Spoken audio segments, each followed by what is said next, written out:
to the Startup Funding Espresso.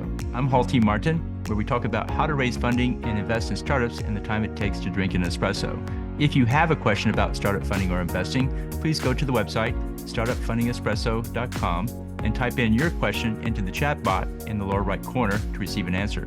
I hope you enjoy this episode. Hello, this is Hall T. Martin with the Startup Funding Espresso, your daily shot of startup funding and investing.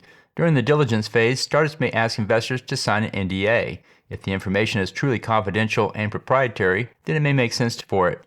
Some investors may choose not to sign an NDA. In the event, do the following.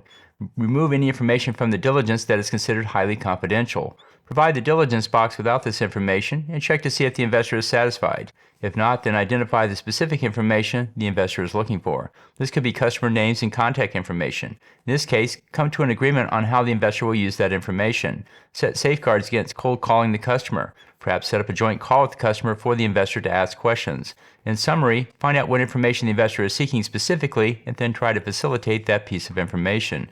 General perusing may not be necessary to complete the investor's diligence. Thank you for joining us for the Startup Funding Espresso, where we help startups and investors connect for funding. Let's go start us into today. Hall T. Martin is the director of Investor Connect, which is a 501c3 nonprofit dedicated to the education of investors for early stage funding.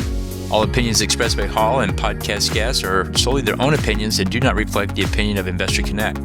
This podcast is for informational purposes only and should not be relied upon as a basis for investment decisions.